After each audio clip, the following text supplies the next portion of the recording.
talk about why you let the protesters use some of your property here to be a part of this G20 summit.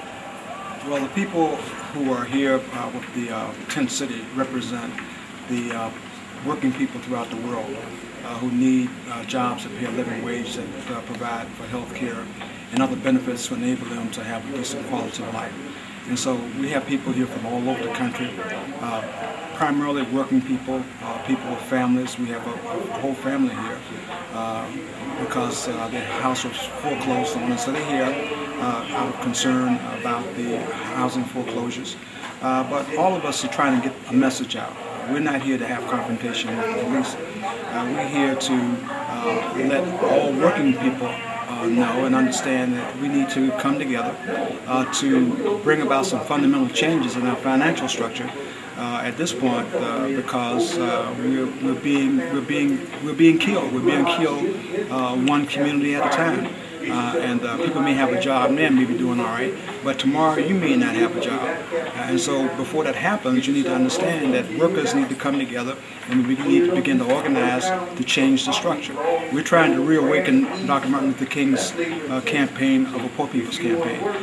Before he was assassinated in Memphis, he was in the process of organizing a poor people's campaign to make sure that everybody had a decent job. That paid a living wage. That was over 40 years ago. We're now in a global economy, and people need to understand that we're all tied together in this financial network and in other networks as well. And capitalism has lost its way. It has lost the moral bearing that had kept capitalists from extracting exorbitant profits out of the system. There are no more restraints, and we've seen the consequence of the Bush administration allowing that to happen and enabling that to happen. And so they're not going to regulate themselves. We can't put the fox in charge of the hen house. We need to change the structure to ensure that working people throughout the world are not being taken advantage of, because that's what they do. They'll move a corporation from one country to another, exploiting slave labor. And we're being reduced to slave labor in the United States. More and more corporations are leaving. More and more people are having to work 2 and 3 part-time jobs just to keep a roof over their heads, pay their heating bills, provide for health care, and put clothes on their back. It's time that we change the system. So what would you tell Barack Obama right now? He's coming to town. What would you say to him? Well, I understand President Obama is the President of the United States of America. The greatest capitalist nation in the world. And as a capitalist, you must understand there are certain restraints on him that he cannot do anything about. The system has been in place for over 400 years, and so even though he's the president, he does not control the financial structures that have produced the problem that we're in, nor can he resolve it by himself. During his campaign, he was talking about, yes, we can. And that's the message that we're trying to get out. Yes, we can. As the people who are elected officials, as the people who pay taxes, as the people who do the work, we need to come together and demand that these structures change and that we develop a structure of working people throughout the world that's able to interface with the G20 in order to protect the working rights of human beings. Well, thank you, sir. Appreciate it.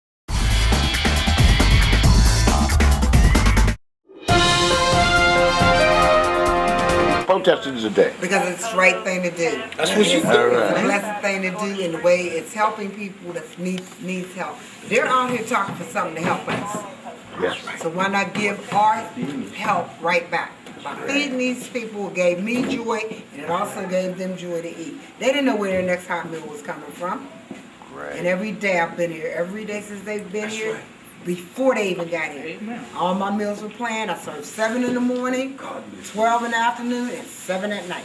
All right. And I've made sure that they've had 3 meals a day, and I do it constantly. So what about Reverend Smith? Did he approve this? He approved it, and he blesses every day. Right. He wants this to happen. All right. And it's been happening. It's for a good cause. And it's for a cause, and it's not for something for publicity. It's for a cause and a reason. Mm-hmm. All right. We're not going to get up and do it. We got somebody to do it for us. All right. And now we have to keep it up. That's all. Excellent. And we need to keep it up, and we're going to keep it up with righteous and blessed help.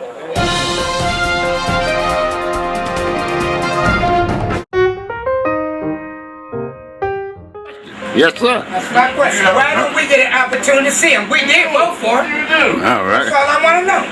I think anytime you can get 20 folks to sit around a table together and talk about anything, it's a win-win situation. So from a black community perspective, what do you think about the G20 being here in I Pittsburgh? think they're going to discuss a bunch of things that will eventually trickle down and support us and help us.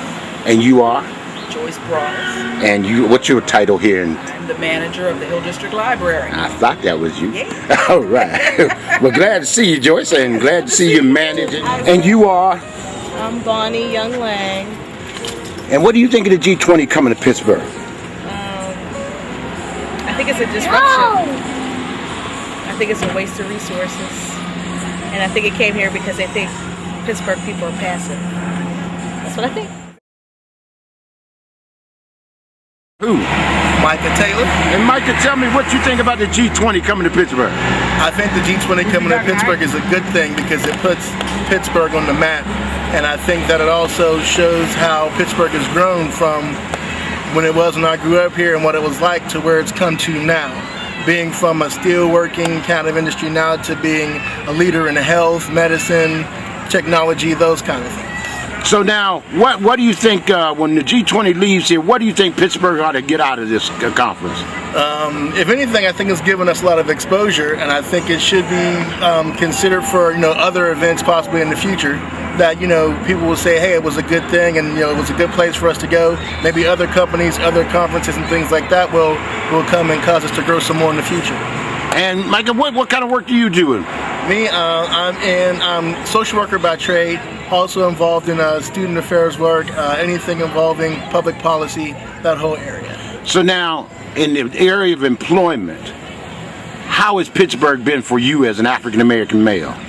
Well, I usually haven't had a problem as far as employment goes. However, with all of the recent changes and all of the changes as far as the national and global economy goes, it's finally trickled down. So it's complicated. The market is tough. There's not as much out there, but you just have to keep working at it. And I think I'll keep working at it, and within time, I'm sure I'll find something that's suitable for what I need. So you're unemployed at this point? At this moment, yes. So if somebody watching this broadcast wanted to hire you, where would they get a hold of you at? I'm available just about anywhere. Email, phone, anything. So give me an email address. Sure. I can be reached at TaylorMade, that's TaylorMade 412, like the area code, at gmail.com. All right. And what would be a phone number somebody get you? Area code 412-391-1725. One more time. 412-391-1725. So now, somebody looking for a good, young, African-American black male, they can find him here. Micah Absolutely. Taylor. We appreciate it. Thanks. And you are? Yeah, my name is Brian Van Dusen. I'm a former UYA member. I'm working a detail for the G20, deterrent detail for any protesters who may have a different idea about keeping the peace. I'm a state constable. I'm the elected 3rd Ward constable, and I'm contracted with the Hill House amongst 2 other of my colleagues and work associates, work officers. And we patrol the property and make sure that no one damages or endangers the safety of anyone coming back and forth to and from the So what do you think the benefit of having the G20 here in Pittsburgh? The benefit is to put us on a worldwide show that we're able to show everybody what Pittsburgh is and how we operate here and the great things we have to offer here. So the world is coming to see Pittsburgh, and it's a lot of exposure that hopefully can turn into business. Hopefully we get 2,000, 3,000, 4,000 people to come in, and they go home and tell another 2, 3, 4, 5, 10,000 people. So hopefully so. Great. Thank you, sir. And again, you are? Brian Van Dusen, former UYA.